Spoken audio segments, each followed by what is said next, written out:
Hello and welcome. This is Japan, and we are going to have an NXT review for the 9th of August. September. Man, I've lost track of the months.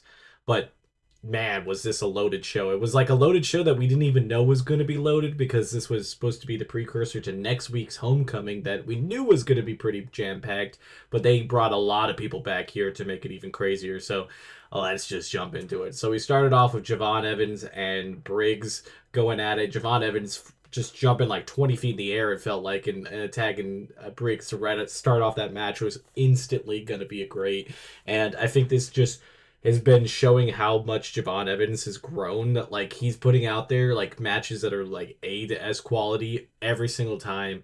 And Briggs has put in some good work. That one match a while back, it was a triple threat against Obafemi back when he was face. I forgot who the other person was. I want to say it was Trick Williams, but it's been a while. It was like basically last year, but that was a phenomenal match, and we haven't got to see him really kind of go and do anything like that because he was doing tag matches, which he's not bad. He's a good wrestler. I just think like people haven't connected to him, his like vibe and stuff. And he's going against Javon Evans, who's just a really big fan favorite, so it makes it a little bit hard for him. But man, there was nothing left on this table for this match. This was absolutely an S tier match. It just happens to be another one for Javon Evans. It's crazy. His match against Trick Williams was up there. His match against Obafemi was up there. Like, he's just putting on a clinic of being like, this is what I'm doing and this is what I'm showing out. So it's really cool to see what he's been doing lately for such a young guy. I feel like the only thing that you just got to stay healthy, make sure he doesn't get hurt doing all this stuff. And if he stays healthy, he's going to be a nightmare to go against. So yeah, S tier for this match. Then we had DIY confront Trick Williams again. Trick Williams then brought in Mello, which is nice to see him back.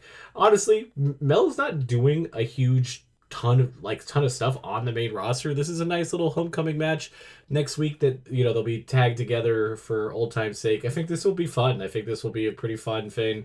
This promo absolutely cooked because it's like different generations of NXT and like mainstays because like Ilya Dragunov and Carmelo put on some shows for the last couple of years. Braun Breaker, even Trick Williams later on, like all of that. It's been kind of that new era of the men's division, and Gargano and Ciampa were that back in the day. So I like this. I think this is going to be a cool, really cool tag match. So I'm gonna put up an S tier, and the segment was great. Everything about it, S tier. Then we had our speed match. Nothing against this match. I mean, it was a pretty solid speed match. The thing is, like, really like it if they just go all out. Obviously, it's only 3 minutes, so just look like you're doing like you're just dying out there to just get the pin, and basically that's what both of them, Laney Raid and God, Apache, did absolutely great. This is solid beats. Probably one of the better speed matches. I love the presentation of like the colors changing as the time's running out. I think that's just a great addition to the speed thing because you kind of feel the like pressure and stuff. So I'm absolutely on board with this speed stuff that has been on NXT. It's been working out pretty good.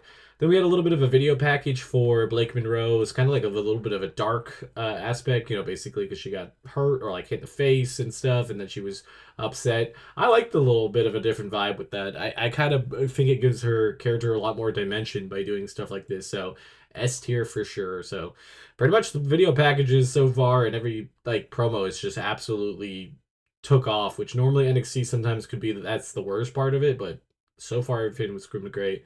Then we had a tag match for the tag team titles, Dark State versus Hank and Tank. It was a rematch from their last PLE where Hank and Tank lost. Hank and Tank is one of those tag teams like I've never really got behind. Like I'm not a big fan of them, but I can appreciate that they can work out there. They do some great stuff.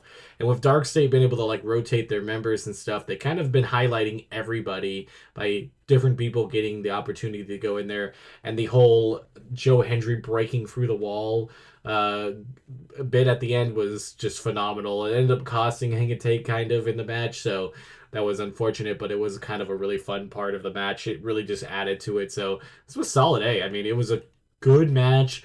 Everything about it had just good entertainment value to it. I mean, it was very close. I could have said to putting it to S tier, and if somebody said it was S tier, I probably wouldn't argue with you. Then you had Tavion Heights versus Ethan Page. Honestly, this match, or it's a flag match, which was kind of crazy. I've never really seen one of those in a long time.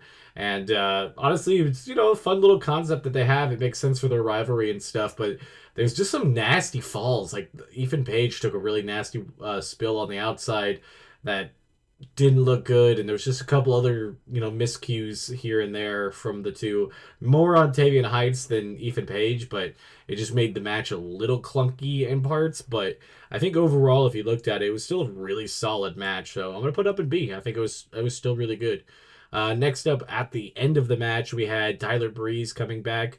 Honestly, never really have cared too much for Tyler Breeze as a wrestler. I've watched like Up Up Down Down, and I like him there. So it's cool that he's coming back and getting some extra pay and stuff. So it's not like it's like completely crazy. I mean, I know they're doing the homecoming thing, so this is kind of just a random one-off type thing. And hopefully, for it. So I'm cool with it. Just not like it really matters too much for me. So I'm gonna put it in B. So next up, we had the video package for Lola Vice. This is another solid video package. Just kind of highlighted her growing up and stuff like that. I think it really helps for her because she does struggle a little bit on the mic. So stuff like this can kind of get the point over without her actually having to go out there and battle somebody, because I think Jace would have buried her. So I think we put this in an A. Next up, we had the main event, which was the tag match. It was elimination type of match where the winner would face Alexa and Charlotte Flair, which I think might be next week. They didn't really like specify, but it kind of seemed like that meant it was going to be next week. But I guess we'll see. I don't really know. They didn't officially say anything. But it was Sol Ruka and Zarya versus Fatal Influence versus the Culling. This match absolutely cooked. There was a lot of good stuff around it. I definitely think the stars, Sol Ruka obviously, but Tatum Paxley always goes out there and shows out. And I think it was a pretty solid match. I felt like the elimination type parts of it were, like the whole like Zarya getting taken out by Sol. We've seen that. And I know they're kind of like setting up for stuff for later on, but it kind of felt like it didn't need to be done there. But because they've done it before. But I guess that was their best way of getting the story done. And obviously, like Fatal Influence falling apart with not being able to win here was a good call. So the Culling will be the number one contenders, which I think is a pretty good idea. So we'll put that in a solid A. And then we just absolutely pedal to the metal as Stephanie Vercour comes out, and everybody was just like, that's just insane. I was just kind of thinking at first, I'm like, it's kind of random, but I guess like they're trying to do something. I guess it's ads, and then you had Tiffany Stratton. I was like, okay, well now you're really cooking. And then you ended up with Rhea Ripley, and being a 6-woman tag match next Tuesday is absolutely a phenomenal idea. That is just kind of insane, the star power, because there's a possibility. Obviously, Tiffany Stratton is the WWE champion, but Stephanie could go into that match, win it, and then be the champion at WrestlePalooza. And hey, I mean, I'm down for that. So this is going to be kind of a cool thing. So I feel like this is going to be a very fun match, and I can't wait to see it next week. Obviously, S tier. I put this whole episode in a solid A plus, maybe S minus. Like, I don't know. I mean, this was probably one of the most entertaining shows. I guess I'd put it in S tier. Like, yeah, this was just really entertaining. The parts that were bad were really not that bad. It was basically Tyler Breeze coming back. Me personally didn't care, so it just gets lower.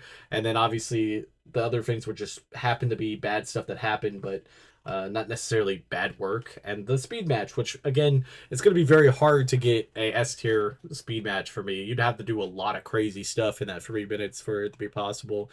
But overall, a great episode. And tell me what you guys think. Tell me if you guys are excited for the homecoming next week. Until next time, this has been Japan. Bye, guys.